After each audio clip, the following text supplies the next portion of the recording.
students, we continue our first chapter and this is the part 2 of our first lesson, the portrait of a lady written by Kuswan C. We continue our lesson. Let's start.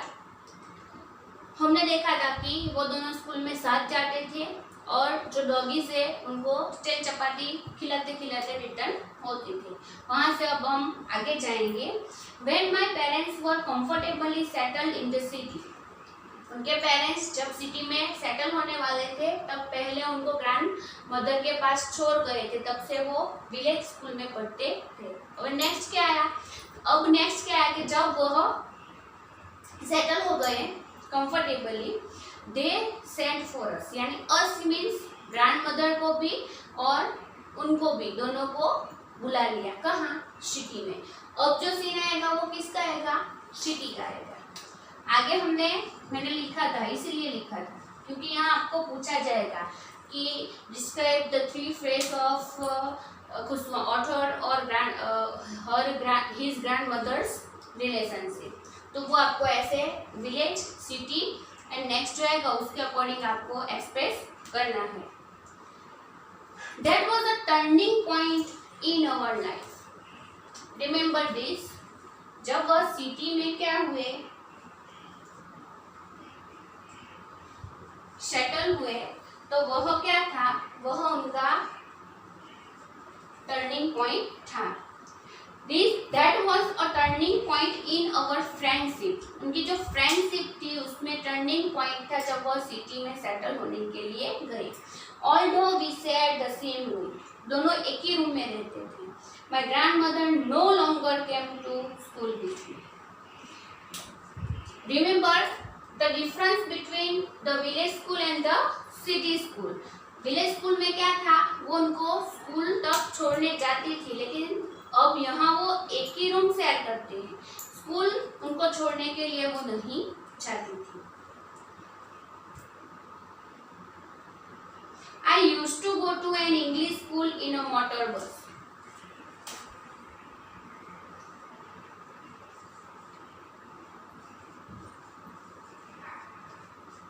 वो English school जाने लगे और motor बस में जाते थे. Village में वो उनकी ग्रैंड मदर उनको पैदल रखने जाती थी.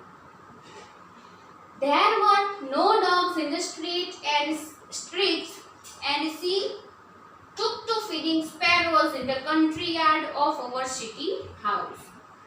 वहाँ डॉगी नहीं थे, सो उन्होंने जो स्पैरोज होती है उनको उनके आंगन में खिलाना स्टार्ट कर दिया. As the years rolled by, we saw less of each other. जैसे जैसे साल बीतते गए हम एक दूसरे को कम देखने लगे. For some time she continued to wake me up and get me ready for school. कुछ बार वो आया करती थी कंटिन्यू मुझे उठाने के लिए और मुझे स्कूल के लिए रेडी भी किया करती थी. When I came back she would ask me what the teacher had taught me. जब मैं स्कूल से रिटर्न होता था तो वो मुझे पूछती थी कि टीचर ने मुझे क्या सिखाया. I would tell her English words and little things of Western science and learning. तो मैं उनको कहा करता था कि इंग्लिश वर्ड सीखे, लिटिल थिंग्स सीखी थी, वेस्टर्न साइंस की, the law of gravity, Archimedes principal, the world being round, दुनिया कैसी है, गोल है, उन सब के बारे में, मीन्स साइंस टॉपिक के बारे में वो बताया करते थे. This made her unhappy. और वो सुन के वो अनहैप्पी हो जाती थी. She could not help me with my lessons. वो मुझे मेरे होमवर्क में कभी भी हेल्प नहीं करती थी. Why? She did not believe in the things they taught at the English school and was distraught that there was no teaching about God and the scriptures. Village में क्या था? मॉर्निंग प्रेयर्स थी, alphabets थे, okay, तो God teaching भी थी. मगर यहाँ क्या है? Only science, English and other subject. There is no teaching about God and the scriptures. One day I announced that we were being given music lessons. एक दिन वह स्कूल से घर गए और उन्होंने सबको बताया कि आज उनको म्यूजिक का होमवर्क या फिर म्यूजिक सिखाया गया था. It was to monopoly. She was very disturb, वो बहुत डिस्टर्ब हो गई। To her music had lewd association, उनके लिए म्यूजिक एक ऐसा बेतुका एसोसिएशन है। It was the monopoly of harlots and beggars and not meant for gentleman, वो तुच्छ लोगों के लिए, जो हार्लॉट्स होती हैं, वेश्याएं होती हैं, बेगर्स होते हैं, उनके लिए म्यूजिक होता है, और जेंटल्स लोग यानी गुड पर्सन के लिए म्यूजिक होता नहीं है। ऐसा बिलीव किसका था? ग्रैंडमदर का था। She said nothing but her silence meant disapproval, कुछ भी नहीं बोलती थी, मगर नहीं बोलती थी वह जो उनकी जो चुप्पी की थी वो बहुत कुछ दिखाया करती थी, और उनके साइलेंस से पता चलता था कि उनको पसंद नहीं था। She rarely talked to me after that, उसके बाद वो कभी कभी बार ही क्या करती थी, उनसे बात किया करती थी। So students, look here the difference of when they were in a village, their relationship at the blossom of the top, वो बहुत अच्छे से उनका रिलेशनशिप ग्रो अप हो रहा था, मगर जब वह सिटी स्कूल में पहुंचे डिफरेंटली कंस्टेंटली उनका रिलेशनशिप कैसे होने लगा, चेंज होने लगा। When I went up to university, English school सब कहाँ आए?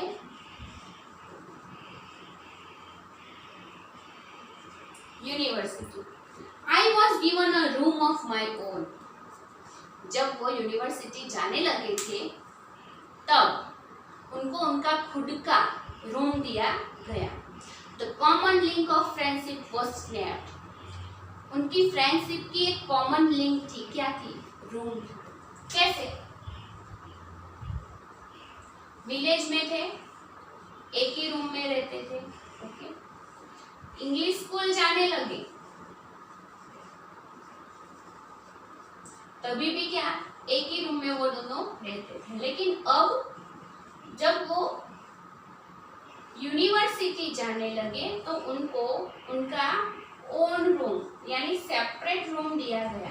तो वो दोनों जो यहाँ साथ में रहते थे, एक ही लिंक बचा था। यहाँ तो वो स्कूल छोड़ने भी जाया करती थी, रेडी किया करती थी, एक्सेट्रा एक्सेट्रा। यहाँ आके वो सब कुछ छूट गया और सब्जेक्ट के बारे में जान के और वह डिसअप्रूवल या फिर डिस्टर्ब हो गई। अब यूनिवर्सिटी जाने लगे तब तो क्या है कि ऑन रूम मिल गया, यानी एक दूसरे को देखने का जो चांस था वो भी नहीं रहा। The common link of friendship was snapped, एक कॉमन लिंक थी, क्या? रूम, वो क्या हो गया? बंद हो गया। My grandmother accept her seclusion with resignation, जैसे उन्होंने इस्तीफा दिया हो ऐसे अलोननेस को, वननेस को उन्होंने एक्सेप्ट कर लिया। She rarely left her spinning wheel to talk to anyone, यानी वो अपना मुंह कभी ही खोला करती थी बात करने के लिए।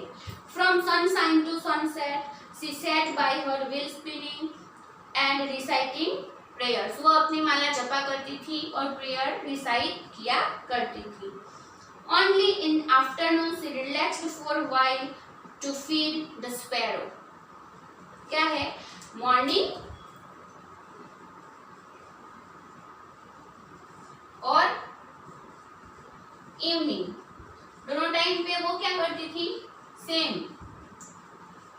ओनली वो आफ्टरनून में जो स्पैरोज होती थी, अब वो कहाँ है?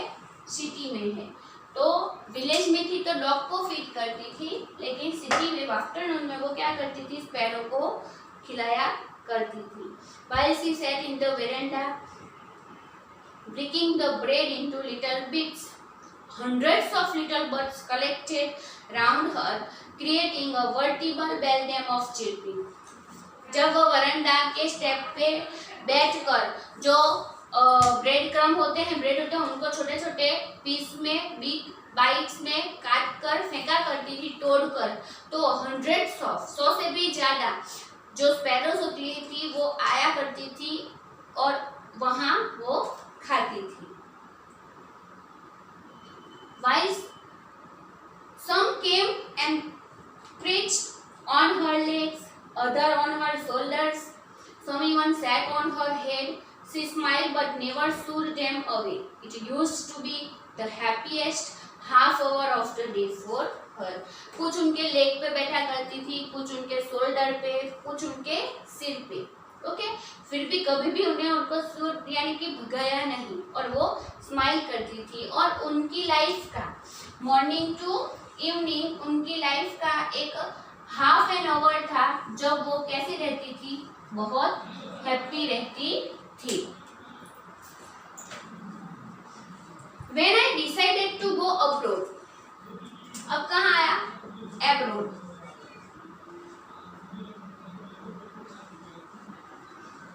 जब उन्होंने डिसाइड किया कि वो कहाँ जाने वाले हैं, बाहर जाने वाले हैं पढ़ने के लिए, फॉर फर्दर स्टडीज, आगे की स्टडी को कंप्लीट करने के लिए, I was sure my grand mother would be upset. मैं श्योर था कि मेरी ग्रैंड मदर अपसेट हो जाएगी.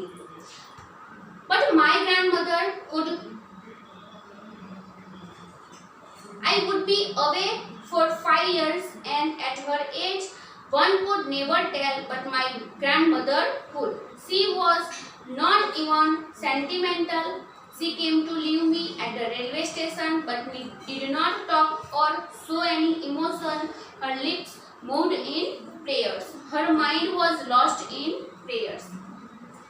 उनको लगा कि उनकी ग्रैंडमदर उनको मना करेगी, लेकिन उन्होंने ऐसा कुछ भी नहीं किया. वो उनको रेलवे स्टेशन छोड़ने के लिए भी एक भी सेंटिमेंटल वर्ड का यूज नहीं किया, ना वो रोई, कुछ भी नहीं कहा. सिर्फ उनका जो माइंड था और हार्ट था वो दोनों प्रेयर में ही लीन थे. Her lips moved in prayer. Her mind was lost in prayer. Her fingers were busy telling the beads of her rosary. उनकी फिंगर जो थे वो जो उनकी माला थी उसको घुमाने में ही बिजी थे. Silently she kissed my forehead, and when I left, I cherished the moist imprint as perhaps the last sign of physical contact between us. जैसे खुशवंशी ट्रेन से अब्रॉड जाने लगी, ओके, या फिर जाने के लिए वो ट्रेन रेलवे स्टेशन उनको छोड़ने के लिए गई थी, कुछ भी नहीं कहा. Not even a word she uttered. Sentimental भी नहीं हुई, अपनी प्रेइंग कंटिन्यू करी.